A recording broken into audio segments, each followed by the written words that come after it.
Hey, Marion Swingler of Confident You podcast. Hey there, Confident You. Most divorces fall prey to a couple of things. There's financial. There is some people, it's just weight gain. You just look different to them. Some people say, I just don't love you anymore. Some people say, are you cheating on me? Something just doesn't feel right. Are you cheating on me? And then you have to go through the process of deciding if that's a deal breaker or not for you. So that's what we're here to talk about tonight. And gratefully, I have someone here who is an expert in the field. I have with us for this episode, in this time, in this space, my girl, Briaina Latrice. Hey. Hey. Hey, everybody. Hey, Marion. The affair recovery coach herself.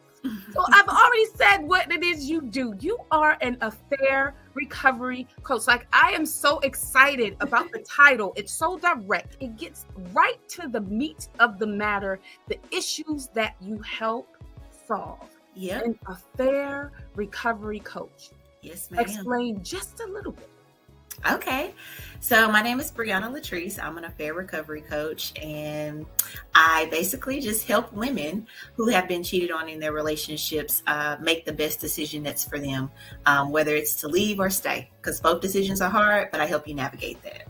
My goodness. Both decisions are definitely hard, and you help to navigate that. Now let's navigate back to the beginning of your life. Is something in your past where you saw early on in life where adultery was present? Yeah. I mean, even going back to my grandparents, my grandfather cheated on my grandmother. Now, I didn't know that growing up. I found out at a later age. But yes, generationally, that has been a thing in my family. Okay, you found out at a later age. How? Okay, so I didn't like that look. I know I was trying to gloss over it, right? Yes. Wait a minute. All right. Yes, ma'am. If you don't want to unpack it, we don't have to. But I'd love it if you would. No, let's do it, right? I feel like it's healing for everybody when you unpack things. So my grandfather passed away when I was a teenager. I was 13. And my grandfather passed away. And so when my family, my aunts and uncles were getting the obituary ready, they were, you have to list out everybody and all the children and all that type of stuff. And so my grandparents had 10 kids. They had 5 boys and 5 girls. And my mom is number 10. And me and my cousins remember looking at the obituary hold on, my mom's name is Sherry. We were like, why, who is this person after Aunt Sherry? And I'm like, who's this person after my mom? My mama is the baby. Y'all, this is messed up. Something ain't right. And it was in that moment that I learned that my grandfather had a whole nother child after the 10 that he had with my grandmother. And to make matters worse, the person that he had a baby with was my grandmother's best friend. I'm sorry? Yeah, my grandmother's best friend. Yeah, girl. Yeah. Right, you guys scratch your head. That's a scratch in the back of the head. So what now? You're so saying crazy. best friend, and they stayed friends? Yeah, because I started thinking back, right? And even when I would stay with my grandmother, we would be over her house. We would be over this woman's house. So I'm 7, 8, 9 years old. You saw this child? You knew who the child was? I knew who my grandmama's best friend was. Did you ever see the child?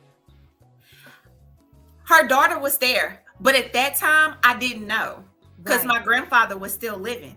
So it was just introduced like, oh, this is so-and-so's daughter. And I'd be like very respectful, like, oh, hey, Miss So-and-so, not realizing that really you're my aunt. You know what I'm saying? Like, if we really want to get down to it. My God. So yeah, those dynamics of infidelity and how, especially in the Black community, we keep things like that silent. Yeah, we do. So, because you just said something. You said we keep things like that silent. And my next question was, did your grandmother know? She did. I'm sorry. What you won't do is try and whisper. Don't make me get closer to the screen. I couldn't hear you. My grandmother most definitely knew. She knew. Yep. She knew. Yeah. And that's not, and I'm not even making light of it as if it is something that is not common. Yeah. As you said, with us. Yep. People of our hue, with our people, that's not something common. We are very good. Well, I would say humankind is very good at keeping secrets. This is not your mom, your grandmom, and your granddad did not go through anything. Yeah. Trust and believe, I can say anything that has not been done, I would say, in most families. And it doesn't matter the color dynamic. It's just that we're most familiar with our dynamic. Exactly. So that I can say that it's not something that's exclusive to our race. Right. And I'm glad that you say that, because that's very true. Because like, even when we talk about like incest and stuff, I've actually asked my friends of other races and they're like, no, it happens in our communities as well. And we keep silent about it. So you're definitely right. I think that more so it's just about my experience, right? Because I'm Black, so that's all I know. And just historically how we keep secrets like that. Instead of I'm not even going to say exposing them, but having those raw conversations with the generations under us so that we can stop this habitual curse or whatever you want to call it that continues to happen. Because then what happened was that trickled down to my aunts and my mom, and then to me and my cousins. So, yeah. Okay. So you've already said that you saw your grandmother. You just said you saw your aunt. You saw your mom. You even mentioned your cousins. But let's go to you. Yeah. My story? Yes. I was trying to find a nice, delicate way of, Okay. Your story. Oh, okay. I'm gonna try to give you the modified version. So I met my ex-husband when I was 19 years old. So we were in college, met him then, right? I was 19, he was 20. So all together for 13 years. So I was 32 when I made the hard decision, right, to actually leave for good. But you skipped a lot. Okay. You were from 19 to over a decade later. Yeah. So, let me go back. I just want to ask a few questions. Okay. 19, when did you guys get married? How old were you then? I was 26 when we got married. 19 to 26. Was there any infidelity during that time on the part of the party who had committed infidelity? That's a good question. Not that I know of.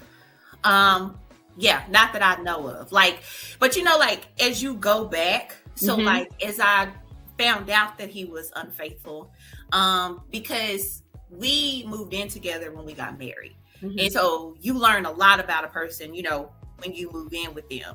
And so once I discovered the infidelity, I started to go back and I was like, but I can't prove that, so I don't say that. You know what I'm saying? Right. But I'm like, there were signs, like as I started to do all my research, I'm like, oh, that makes sense. And even some of the women that I found out that he cheated on me with, he had been in communication with them prior to us getting married. Okay. So okay, so that you just went back and you saw some questionable behavior, or communication. Okay, so before you got married, was infidelity a deal breaker for you? Absolutely. Yeah. It was a deal breaker for you. Because in my research for this topic, because I didn't just want to go off of my own situation. Yeah. And I said situations with an S. Yes, I did.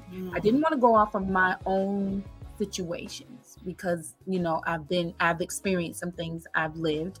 And so I just didn't want to go off of that information. So in my research, I found that it's anywhere from 15 to 50% of marriages end in divorce because of infidelity.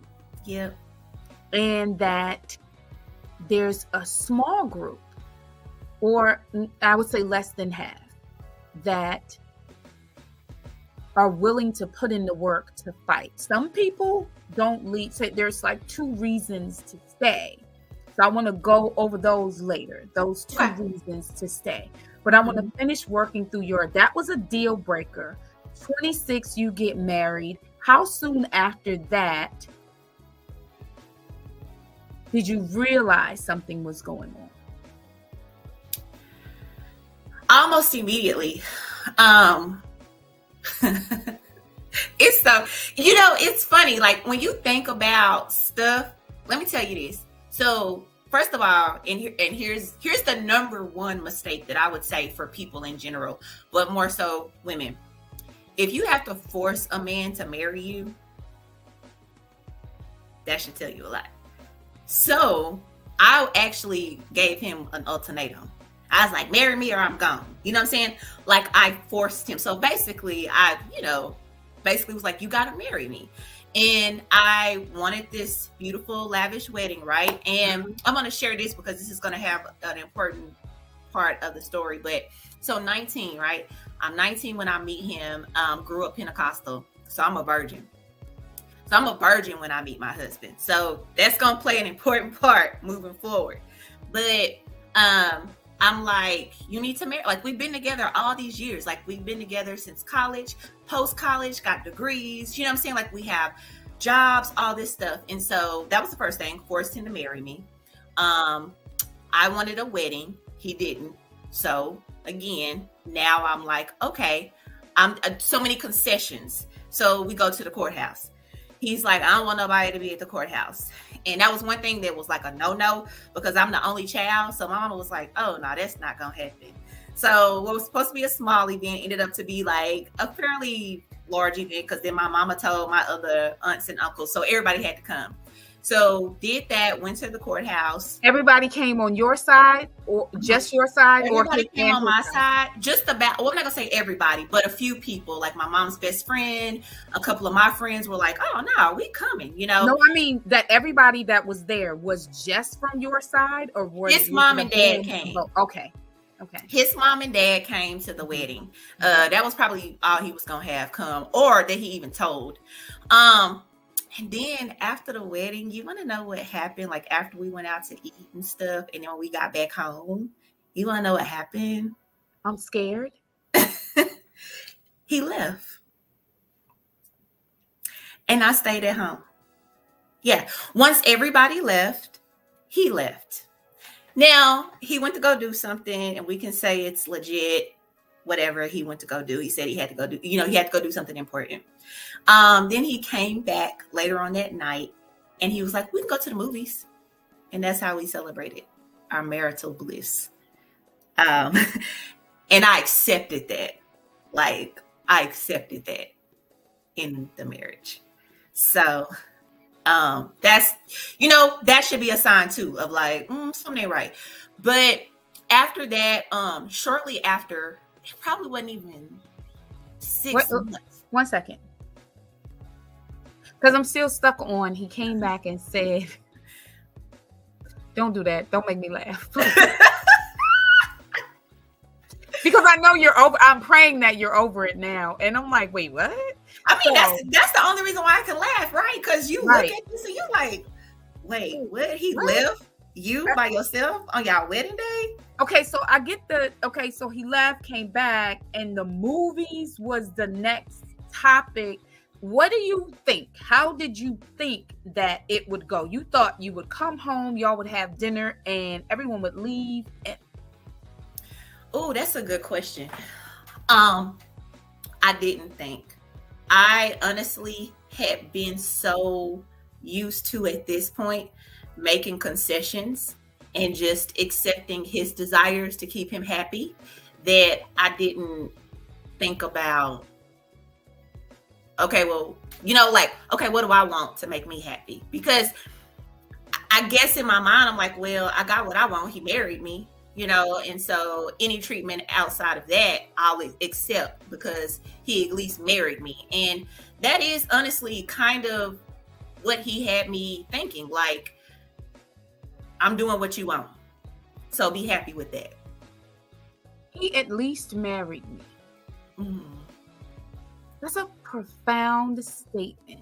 Yeah. I do find that at a certain age, I think that women make plans in their mind. I know I'm circling back around to the choice to stay or leave. Yeah. But I feel like just the getting into that, there are some that are distracted by their agenda of being able to say, I'm married. Mm-hmm. I don't know if as kids we literally think there's just this magical thing that happens when you get the ring and everything is just perfect. White picket fence, 2 cars, 2.5 bathroom home, mm-hmm. with the 2 perfect kids, the dog. I don't know why we think that it's that, or some of us think that it's that easy. I'm just going off of conversations I've had with Mm-hmm. a number of women, and they're like, listen, I'm looking to get married. I'm looking to get married. I'm looking to get married. And then some choices are made out of, I don't want to say desperation, but that's the word I was thinking. So yeah, use it. I'm so sorry. In desperation of meeting the goal that you have set. And then you Yes. meet that goal and you get married. But you already, okay. I'm going to move past that and I'm going to focus. Well, I want to say this because it's actually kind of interesting. I was actually on a coaching session with a client this week, and she's been dealing with grief because her and her partner have decided they're divorced basically. And after like asking questions, what I found out was that she was married before. And she said that when she was actually going through, there was an overlap. So when she was going through her first divorce, she met her now ex-husband who cheated on her. So her first husband cheated on her. They tried to work it out, just didn't work out. So then she got married again, but she met this person in the transition of divorcing this husband. And so after I said, well, what was he doing for you that just made you just feel like you could just go all in and even get married to him? And she was like, well, he made me feel wanted. He made me feel needed. He complimented me and all this stuff. And so long story short, what I was telling her is that the reason why you're grieving so much, because she can't understand, like, it's been months since the divorce. And she's like, it still feels like it's yesterday. And every time I hear something on TV or think of something, I'm just in tears. And I was telling her, I said, you're still grieving because you've always had somebody to fill a void in your life that you don't know how to fulfill yourself. And I was like, so when you were going through your first divorce, this person swooped in and was fulfilling needs. And even then you were making a lot of concessions and red flags, because when we come from a place of lack and need, then we overlook the red flags just so we can say, we can have that validation that somebody chooses us, that somebody wants us. And so that is one of the biggest things when you're in a relationship, is that you have to make sure that you're fulfilled, and that anything that anybody else gives you relationally is just an overflow of what you're already giving yourself. Overflow of what you're already giving yourself. Ma'am, you just threw this conversation into a whole new arena. I know. I mean, what you said was good. So I was like, okay, I got to touch on it because we can't just let that just. We can't just let that slide by. No. Oh my goodness. That's important. Okay. So you and your husband, you find out and you choose to get divorced. What's the aftermath of that? No. So let me tell you the story. So we always know first, right? We always have this inkling that something ain't right. Yeah. So when I really start to look, I don't even know where to start. Let me just tell you about the time that I found out. So at this point in time, we were operating off of one car. So I picked him up from work and he was like, okay, I need to go to Walmart. And I was like, well, I'm cooking dinner. I said, so just drop me off at home and then you can go run to Walmart, right? So he comes in the house, he drops his stuff off, and then he leaves. Well, he had just bought a new tablet and he worked at a cell phone place. So I just say that he worked at a cell phone place, and it was so funny because he left the tablet on the table. Now, everybody mamas always know something ain't right too, right? I remember my mother-in-law sent me a text one day out of the blue. And she said, I just want you to know this. She said, I want you to know that men are simple. She said, what's the password for one thing is the password for everything. And that stuck with me. And I was like, why did she tell me that? Mind you, she also texted me out of the blue. We weren't even married for 6 months. And she said, I just want you to make sure that you don't stay in something longer than you should while you're still young. She was like, if you choose to stay, make sure you find some peace with it. And I remember at that point in time getting upset with her because I was like, we've only been married for less than 6 months. Why are you sending negativity towards my marriage? But she already knew something was wrong. So I remember looking at the tablet, and then I'm looking at the tablet and I'm looking at my food because I'm like, okay, I'm cooking dinner. So then I look at the food and I look back at the tablet looking at me. I'm looking at the food. I'm like, what do I do? You know what I'm saying? In the middle, like, do I continue cooking? Do I go to this tablet? So anyways, long story short, I cut the food off, and I remember what my mother said, my mother-in-law said, and I put in his debit card pin into this tablet. Oh, Jesus, it opened up. And mind you, I had been trying for months to get into his stuff, and I could never get into it. I was always unsuccessful. So I felt like I had struck gold at this point in time. So this is where I go temporarily insane.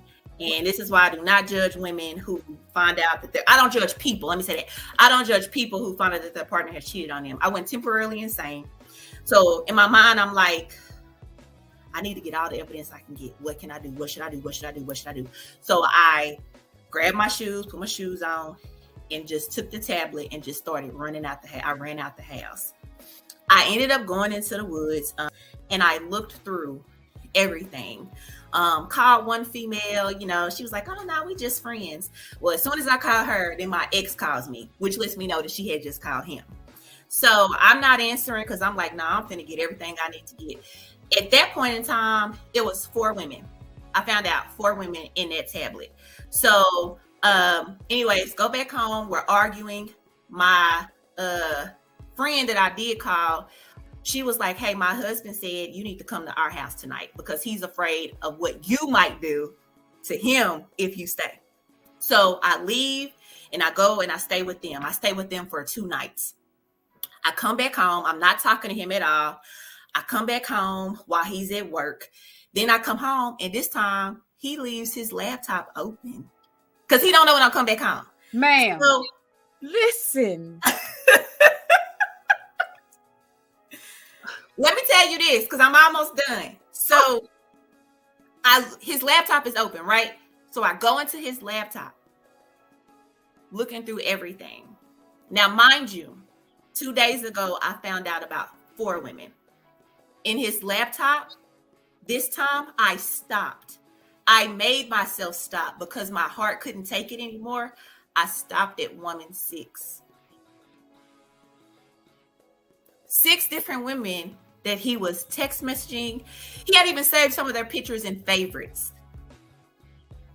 And to make matters worse, he was begging these females to call him while I was at my friend's house for 2 days, losing my mind, crying my heart out because he had cheated. I had just found out. So long story short, that was in 2015. Like clockwork, every 6 months, I would find out about a different woman. And I still stayed. 2018, he moves back in with me. And when he moves back in with me, wait, when did he move out? So in 2015, so when I found out the first time in 2015, he moved out. We got separate places. Okay. And within that time frame, I found out that he was still cheating on me. I found out about another female.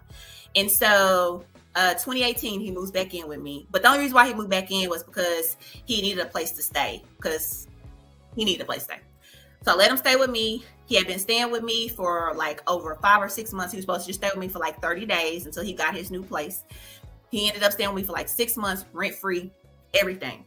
So I had a conversation with him on a Tuesday night about how he's got to carry his weight, help me pay the bills. That's on a Tuesday night, right? I'm praying to God, God help me because I don't want to get a divorce because I'm Pentecostal. I'm like, divorces are bad, blah, blah, blah, blah, blah. And also, he's the only person that I've been with intimately. So I'm like, okay, I don't want to have to be with anybody else because then that's the thing, all this stuff. So that was Tuesday night. Wednesday night, listen to what I'm going to tell you. Wednesday night, my husband's girlfriend of 2 years approached me at the gym. It told me they had been in a relationship for 2 years. And she told me that she had caught him cheating on her. Filed for my divorce. That was February of 2018, I believe. No, I can't remember. No. It was November. It was November of 2018. So my divorce was finalized in November 2018 because I actually had already filed for my divorce February of 2018, but I never went through with it. But when she told me that in November, I went ahead, called, got my date set. 2018, divorce was finalized, but I'm still weak. I'm still empty. I'm still in need of something that he's validating, he's fulfilling for me. So I'm still with him. 2020, COVID happens, right? So we're in the midst of COVID. My hair starts falling out. And I'm like, oh, I know it's just stress because COVID, the world is shut down, all that type of stuff. So I go to a trichologist for my hair. And she's like, okay, I'm going to put your body on this scanner. And she said, it's going to tell me everything I need to know about why your hair is falling out. And I knew she was going to tell me about stress. So I put my body on the scanner. The scanner goes off. I see a silhouette of a body on a computer screen. And there's red dots literally all over this computer screen. So I'm scared because I'm thinking she's going to tell me I'm about to die. She looks at me what felt like forever. It was probably just a few seconds. She looked at me and then she asked me the question. She said, what's wrong with your broken heart? And that was the first time I'd ever been seen by somebody because I had been hiding behind happiness. Now, mind you, I'd also gotten down to a size 0 at this point in time. Now my hair is falling out. And she basically said, you're extremely healthy. She was like, the only reason why your hair is falling out is you're unhappy. You're deathly unhappy. And she was like, I don't know who the person is. So I finally told her. And she was like, well, you have a decision to make. She said, you can continue to be with him and continue to slowly die, or you can make the decision to walk away from him and continue to live because you're a mother, you're a godmother, you're a cousin, you're a friend. You have a choice. And that was May the 19th of 2020. And that was the day that I actually made the decision to walk away. It took almost dying. Mm-hmm. It took someone telling you that you were on the path to death for you to walk away. Mm-hmm. But when we started this conversation, I asked one particular question. Was cheating a deal breaker for you? And I said, yeah, proudly. And you said yes. Yeah. So would you say that even though you say that was but with everything that you just said, I'm sure we're just touching the tip of the iceberg of everything you just said. Can you say that that's a true lived statement? I believed it. You believed it. Okay. Wholeheartedly believed it. Wow. Okay. Whew.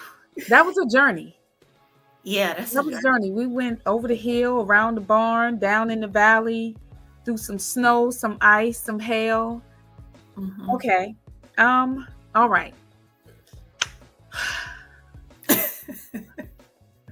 Right now would be an excellent time for me to take this opportunity to tell everybody about a service that I have for them. I'm going to come right back to you, Miss Briaina Latrice. Give me just a moment.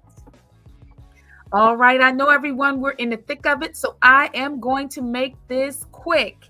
If you are having an event and you need a photographer, if you have your business and you're like, man, I need someone to design my website, to help me with my logo. You know what? I got this book, this ebook, and I'm trying to get it published. I know just the place for you. Compassionate Design. Tanya Stokes and her team are here to do all of those things for you down to the smallest detail. So make sure that if any of those things are things that you need, publisher, photographer, a painter, and a graphic designer, that team is actually the team for you. Compassionate Designs, compassionate-designs.com is the place where they can be reached. You can also call them at 240-585-0669. Thank you so much.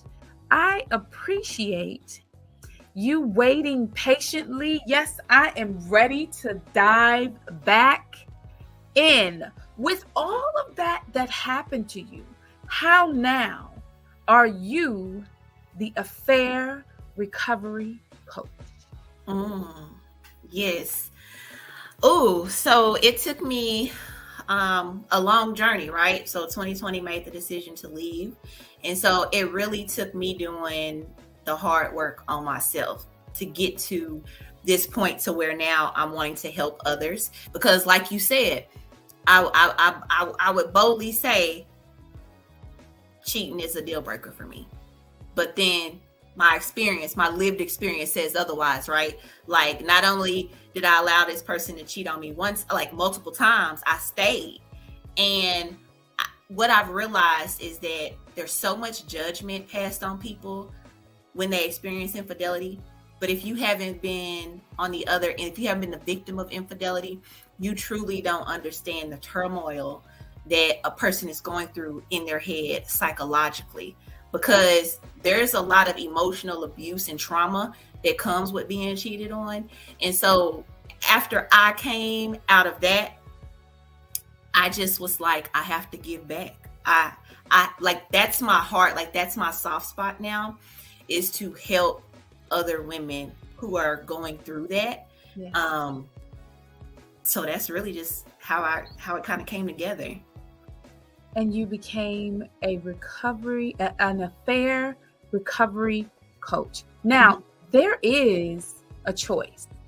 There is a choice. Like, you had a choice, even though you said in the beginning it was a deal breaker for you. You always knew the choice is yours. You could get this, so you could get with that. Sorry. Yeah. You could stay or you could go. And that choice is yours. That choice is hard. How do you help women unpack the situation, see it for what it is for them? Because that's the important view, is their view, what it is for them, and how to make that decision, that choice. Yeah, so it's funny because initially, whether they choose to leave or stay, the formula is the same. Initially. So that initial formula is first understanding. Like, what did your partner do? Did your partner take immediate ownership once you finally told them, hey, I know you're cheating on me? Or was it just they put the blame back on you? Well, I cheated because of X, Y, Z, you know? So the first thing is seeing how empathetic this person is. Are they truly understanding, and are they taking themselves accountable for their actions? The next thing to that is intent. What is their intent? Because I always tell people, what's behind the sorry? Because my ex would tell me he was sorry every single time, but that's all he would say is, I'm sorry. So when I'm working with my clients, I make them say, what are you sorry for? But you can't really truly say you're sorry until you understand in totality how your actions have affected me. And so when you say I'm sorry, I need you to address everything that I've said that it has affected me, so I can see if you really do understand how it hurts me and if you are actually sorry for that. Because a lot of times people are just sorry they got caught. It don't mean they're gonna stop doing it. They're just sorry that you found out. And so I have to walk my clients through that, because when we're vulnerable, we'll take that sorry and keep it pushing, thinking, oh my gosh, he's gonna change because he said I'm sorry. No, you're not. He just told you he's sorry. He's sorry he got caught. So what's the intent behind the I'm sorry? The next thing is ability. Does this person, because even if the person is understanding and has great intent, does this person actually have the ability to be the partner that you desire?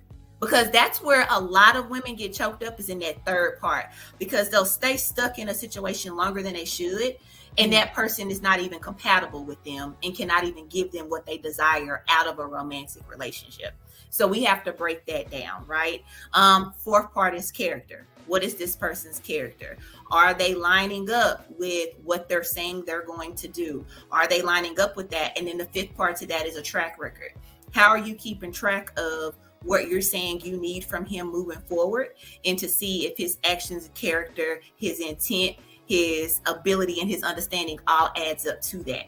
And so that's really the recipe initially that I start off with for helping them decide if they want to leave or stay.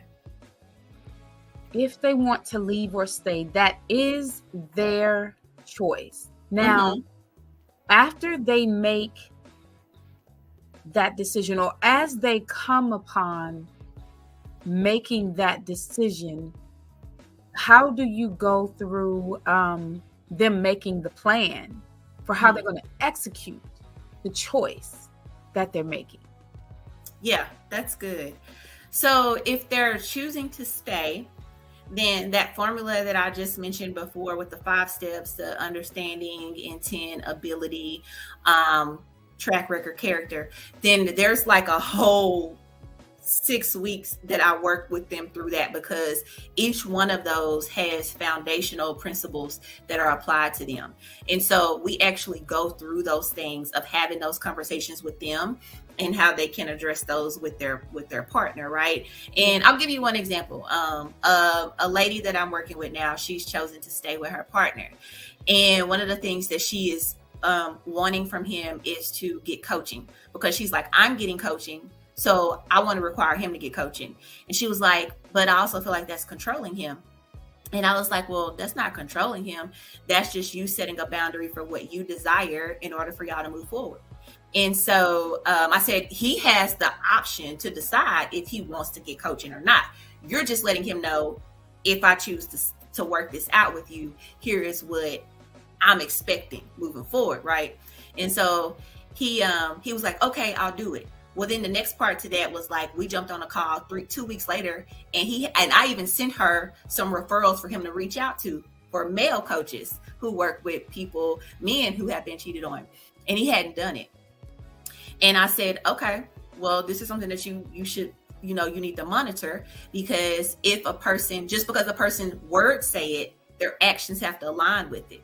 And so teaching women how to look at those small little pieces when they are wanting to rebuild trust. And then if they're choosing to walk away, you're going to go through a grievance stage. You are going to go through a grievance stage. And the first week when I'm working with people who are choosing to leave, I call it a pity party. Have yourself a pity party.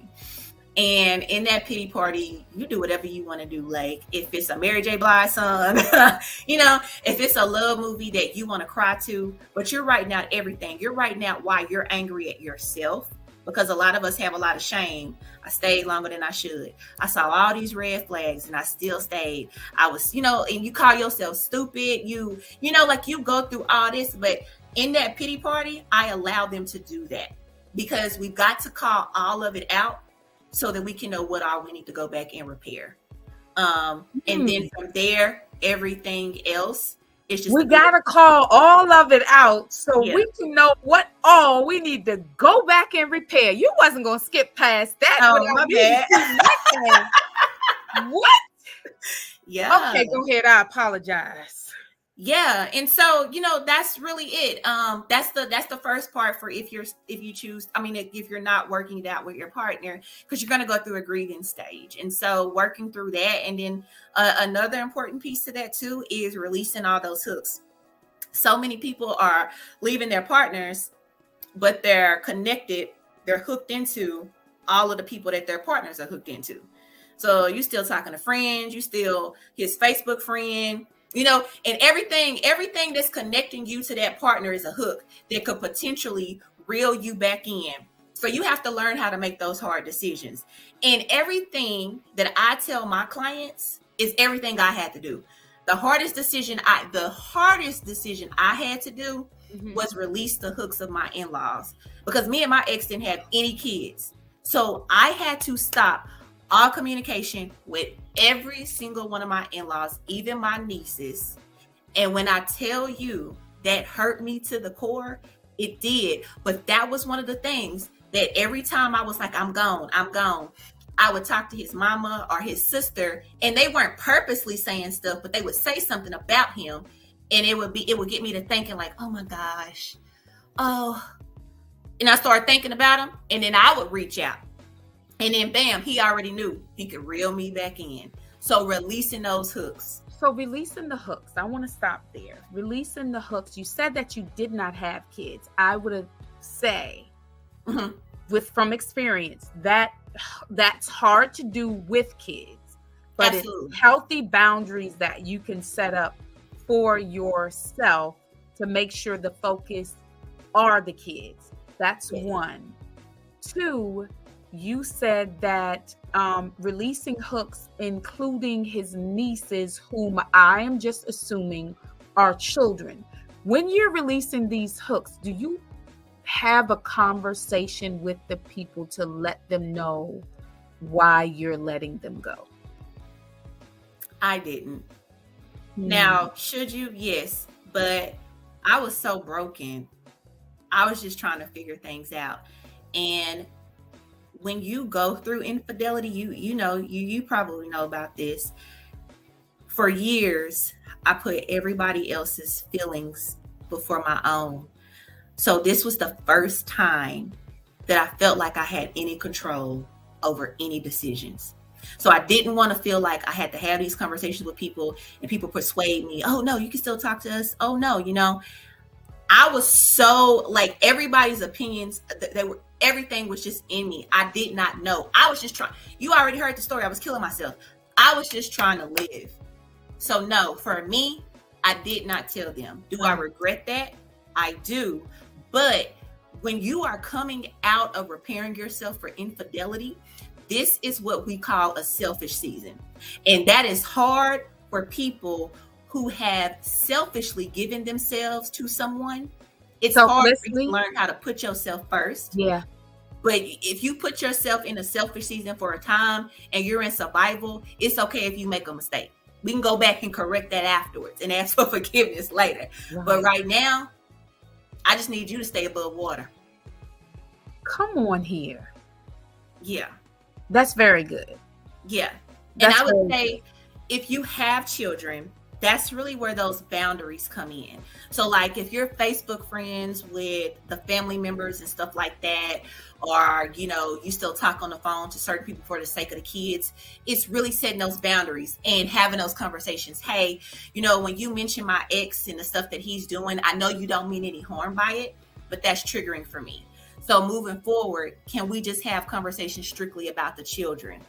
Because that's going to keep me in a headspace as I am working to rebuild myself, that it won't allow me to be triggered and to potentially fall back.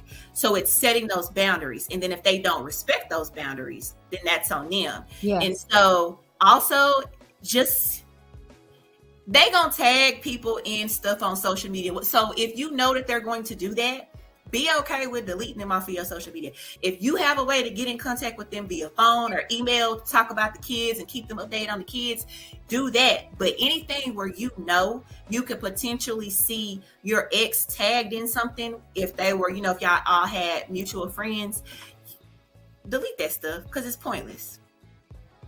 Delete that stuff because it's pointless. I thought you were going to say delete that stuff because it's poison. I was just saying. Both. That's real good. Delete it because it's poison. Because it really is. It really is. It's toxic for you. If you're triggered, that's toxic for you. Mm-hmm. It is very, very toxic for you. Being someone who has been in positions of being cheated on, I found that I would ignore a lot. So I didn't go digging. Things walked up to me. Situations came to me. Mm-hmm. I found that I ignored a lot, holding on to this whole scenario that I had in my mind for how things would go for my children. Yeah. But then I realized, I wasn't being the best me for them. How do you help someone who feels that way? That they can take the situation, but they're realizing, wait, this isn't good for my children. Now my daughters are realizing this. Now my son is realizing this, and I want this not to perpetuate through them. Mm-hmm. Mm-hmm. How do you encourage someone who's coming from that aspect? Like, if it was just me, I'd stay. Yeah. But it's not just me. It goes back to how we started the conversation. My grandfather cheated on my grandmother. My grandmother stayed. Then a lot of my aunts who were married and in relationships, their partner cheated on them, my mom included. So much so that my mom's experience of infidelity in her marriage and mine are parallel. From having the woman reach out to her, knowing who she was for years, are parallel. And so, matter of fact, when I made the decision to leave my ex-husband for good, I called my mom because I still don't have any kids. And I told her, I said, the generational curse stops here, because I don't want my daughter, your granddaughter, to think that this is okay. And so you have to think big picture. So if you're in something, you now have to think big picture. And one or two things are going to happen, but it's essentially going to be the same thing. Your child or your children are going to try to end up doing the exact opposite of what you did.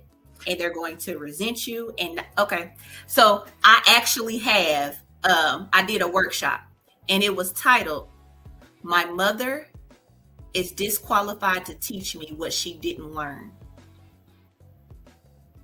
So you got a choice. If you don't figure this out, you disqualify yourself to then go back when your children have these same experiences, because they grow up thinking that they're normal. You disqualify yourself to go back and then tell them, hey, you got to get out of this, or hey, this ain't right.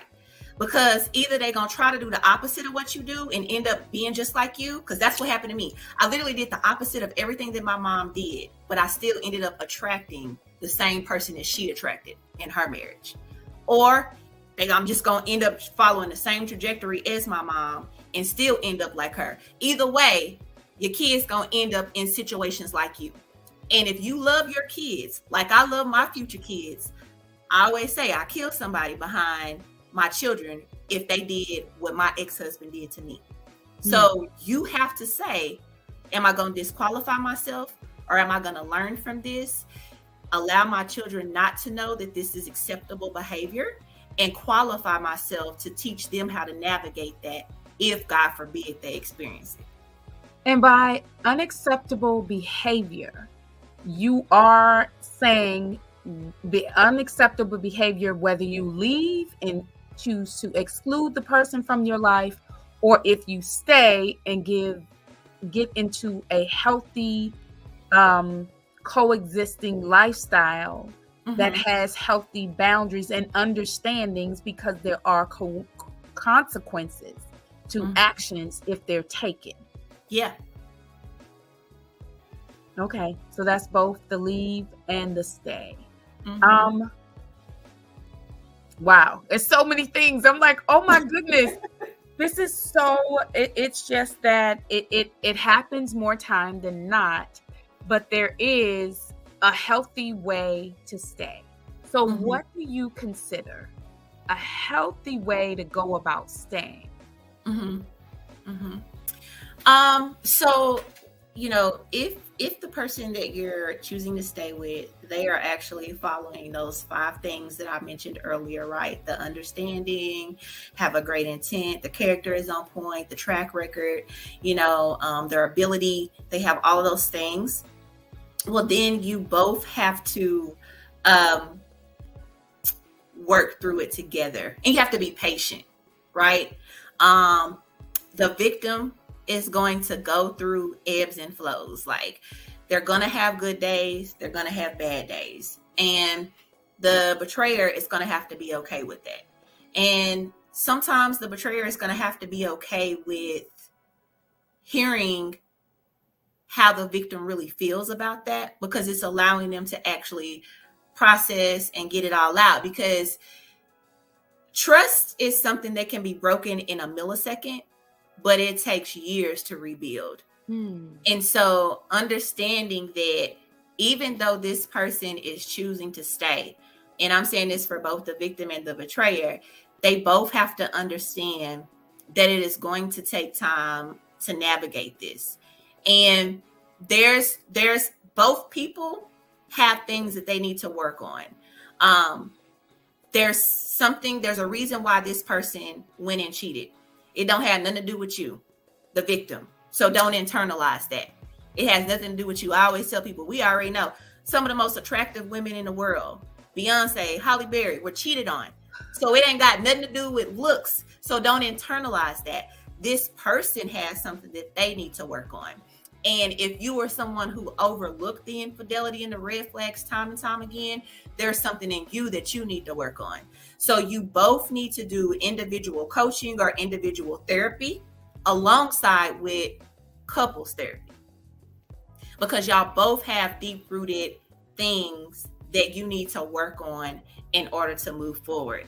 The next piece is just communication. Like, we hear communication all the time in everything. It's really important. And it's important to mention communication. If you're feeling it, like, don't let it build up, right? Because what you don't want to do is bring up a issue at the peak of your frustration, because then it's not conveyed in a great way, you know what I'm saying? Because now you're coming from a place of anger. So learning how to communicate in a timely manner so that you can express exactly what it is that you feel like is lacking in that, and having that communication, being open in your communication, and being okay too, because sometimes victims think that they can dictate, and this gives them a pass to treat the betrayer however they want to. No. If you choose to stay, you chose to stay, but that does not mean that this person now has to accept your emotional abuse to them. Because then if that's the case, you need to go ahead and leave. So I say that to say this: none of us are perfect. And so if sometimes your betrayer messes up, and I'm not saying in a sense of like cheats on you again, but maybe he slips up and makes a mistake. Maybe he didn't do a phone check-in one day, or he was late to the phone check-in or something like that. But everything else has been aligning. Even within this rebuilding of trust, you both have to learn how to give each other grace. You both have to learn how to give each other grace. I find that same grace is something you need to give to yourself. Because even in that pity party, there's a lot of guilt that comes up. I should have did this. I should have done that. The shoulda, coulda, and wouldas try to get you. They come for you. They come for you and have you on a hamster wheel of thinking how you could have done things differently. I can even go so far as to say there are children that I know that will blame a parent. You should have did this. The person that was cheated on you, it's your fault. My daddy would still be here if you didn't this. If you could have done that, then he would still be here. How do you deal with women going through this situation? Because your focus is for women. And I do want to commend you on your quest to make sure the men have a safe place to go as well. Because you do look up and find somewhere safe for them to go, a safe, non-judgmental place for them to go, unpack, and then go through everything so that they can have a better understanding of self. But how do you help them deal with the blame? Like there's a self-shame, and then there's things that may come from close family members. And so your question, just to make sure I'm answering right, your question is like if the parents blame the children for the father leaving? Or? If the children blame the parent, like if the children blame the mom, if family members blame, you should have did this, it's your fault. So it looks different from each age, but the answer is this: you still have to be honest with your children. A lot of the times what I found is that children are blaming someone because that's someone you're still protecting. Wow. This betrayer, right? Because you still love this person, right?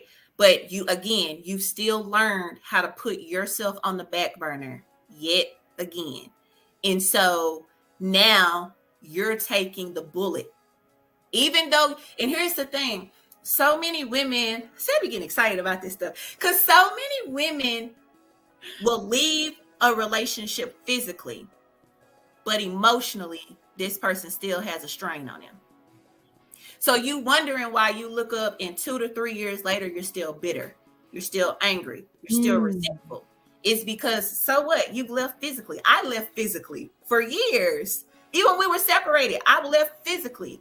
But this person still had a stronghold on me because emotionally and mentally, I was still putting him before myself.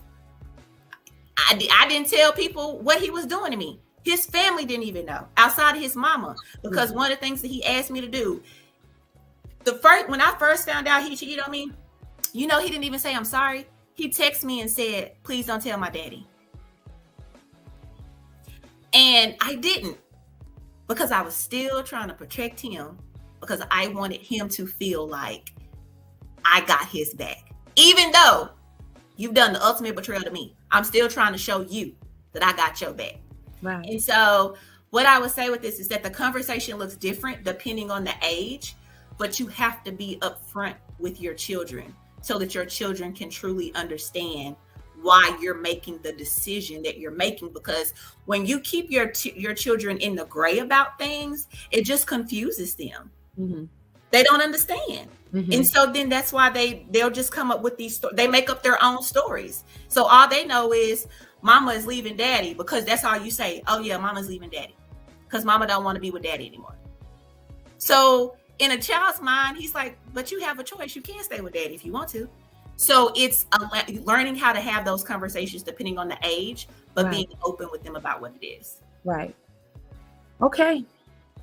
All right. I think we've covered the stay or go after being cheated on. It is your choice. It is a hard choice. It's a hard Either choice. way, Yes. I do appreciate you. Yeah, my mind is still reeling. If you can't see me, I can tell. what? This was a good conversation. I'm Yes, like, it oh, I was. didn't think we were gonna go this long. I'm like, Lord, I talked too much, but it was good. It was No, good. it was good conversation. Very good conversation. I want to thank you for coming and sharing the intimate details of your life. I think that when you work with someone, you want to know, what have you gone through? Why this? Yeah. Why is this the thing that you are an expert in? I believe that life is the best teacher. Mm-hmm. You know, books are great. I'm not saying that. Right. I'm not saying that. I'm just saying, when you actually hands-on is a thing for me. That's a thing for me. So, yeah. And I would say like that, I think just us having this conversation, it's a reminder of why I became an affair recovery coach. The very first time I announced to the world on social media that I was an affair recovery coach, and I shared briefly about my experience of infidelity, my inbox lit up with women just saying, thank you. I'm going through the same thing. Thank you for being brave enough for sharing your story. Thank you. I know I'm not crazy because I'm going through the same thing. And the interesting thing is that a lot of people that were in my inboxes talking about their partners cheating on them, if you go to their social media pages, they have pictures up like they in a blissful marriage or relationship, but behind closed doors, they're miserable. And so for me, sharing my story is, I'm hoping, bringing healing to, well, I'm not even hoping, I know it is. It's bringing healing. There are so many people, like my coworkers came out to me who are older than me, telling me, you've given me the strength to leave. And they're older than me. And what that lets me know is that people are suffering in silence. And if I choose to be the Moses, then I'm fine with that. Yeah. If I choose to be criticized and slandered for sharing my story and helping women to heal, because people out here suffering, and they're suffering in silence. And so I'm using my voice and my story to let other women know that you're not crazy, you're not alone, and there's nothing to be ashamed about. And it's not your fault. Not crazy, not alone, nothing to be ashamed about, and it's not your fault. Miss Briaina Latrice, I want to thank you for being with us in this time and space. Confident You is grateful to have you as part of our community. If you can share with our community how they can have the amazing opportunity to work with you, to work through all of the things that have happened to them during infidelity. Yes. So you can actually click on the link in the detailed show notes. I do offer free 15-minute discovery calls just to hear about your story, and then to even see if you and I would be a good fit to be with each other. You can also DM me on TikTok or Instagram. You can follow me at TikTok on Briaina_Latrice. You can just shoot me a DM there, and I'll send you the link to make an appointment. Or you can also find me on Instagram at life_after_infidelity_. And you can email me at affairrecoverycoach@gmail.com. Or if you just want to just send me the link, you can even give me a phone call. And you can just text Confident You. And you can text Confident You to 469-956-9979. And then I do have some really great treats. I have a free ebook that you can download. And you can still, again, DM me that or text me that. And you can just say Confident free ebook, and I can send you the link to that. But again, it'll also be in the show notes. What it is just a lot of fun ways to ask boundary questions and to discuss your boundaries. And then coming soon is right around the corner.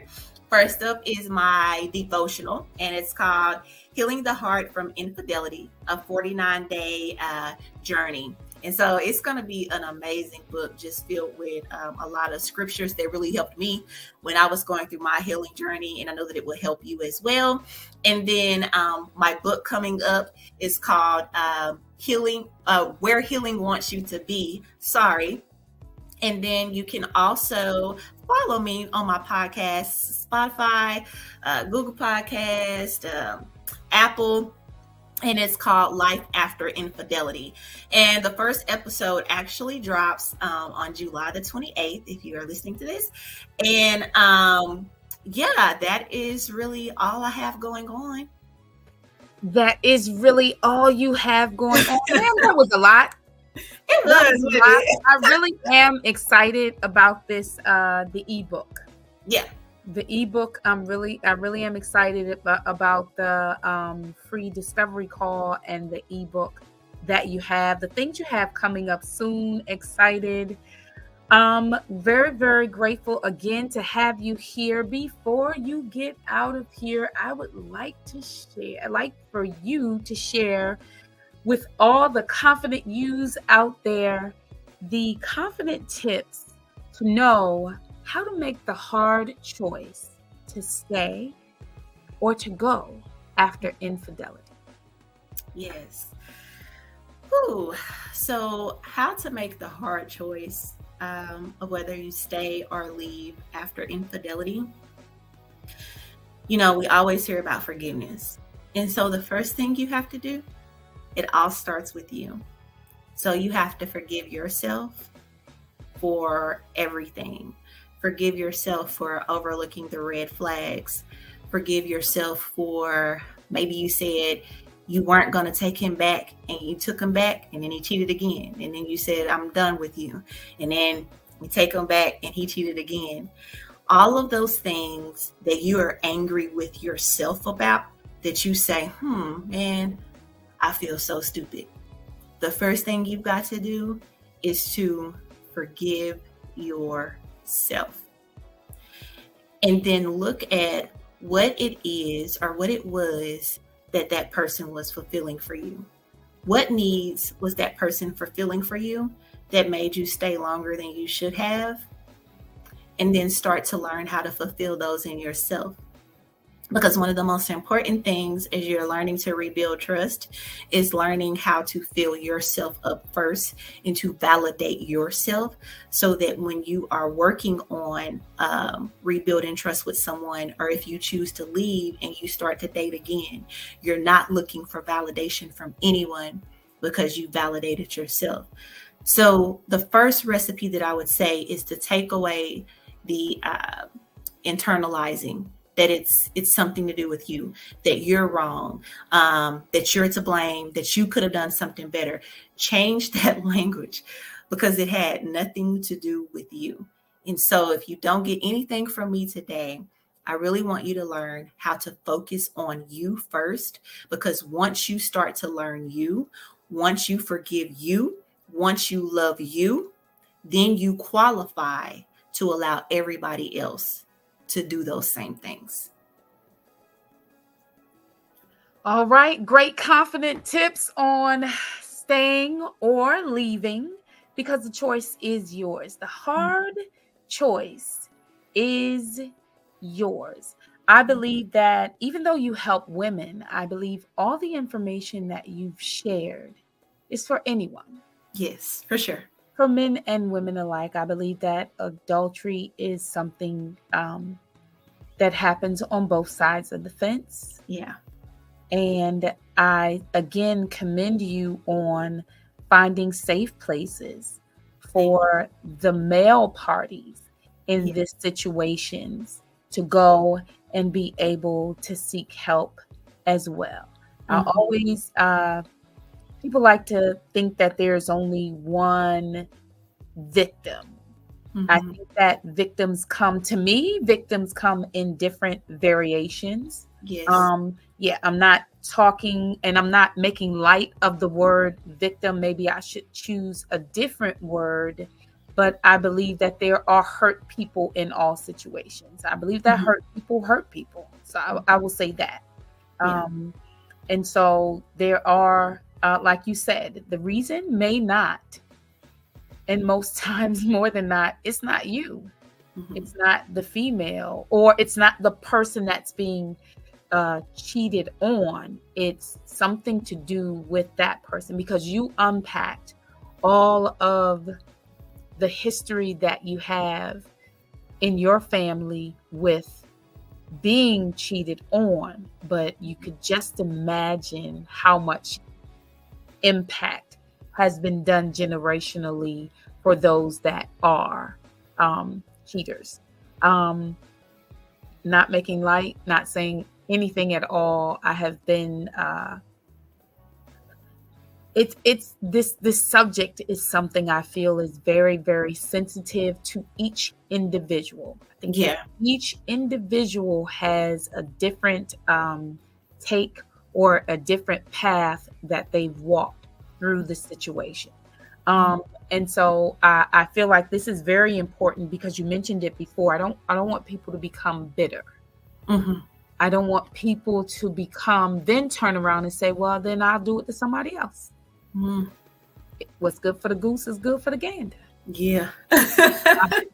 So I appreciate you coming and unveiling so much under the umbrella of infidelity, including your own story, your own intimate details of your life. So thank you so much. I appreciate you being here with us. All right, now, everyone, that was very, very heavy. That was a lot to unpack.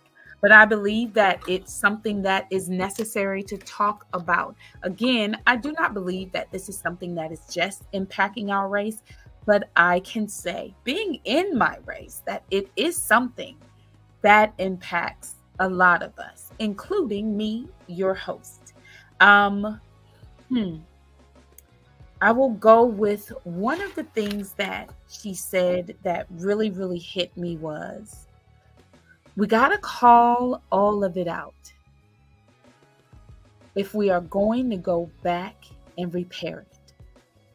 So it's very important that you look at everything. If you're feeling hurt, if you're feeling like, I'm not crazy, something is going on, really sit down, take the time to look at everything, unpack everything. The decision is yours. Do not allow someone to tell you, you got to go. Do not allow someone to tell you, you got to stay, because only you have to deal with the situation. Thank you so much.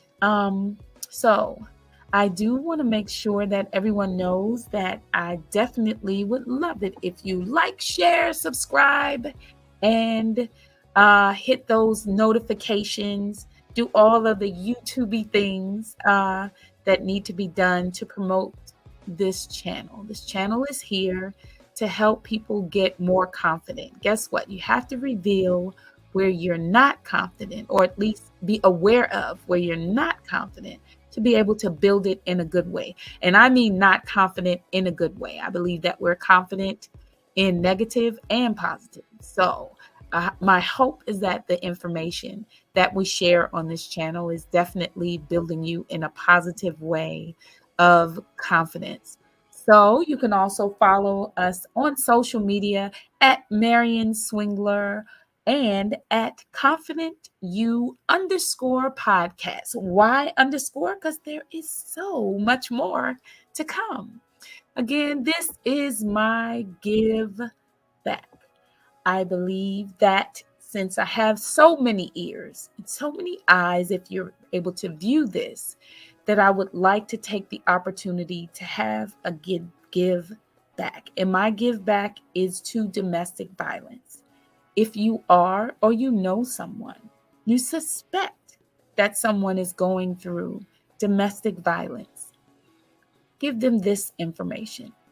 They can call Bethany House at 1-888-80-HELPS.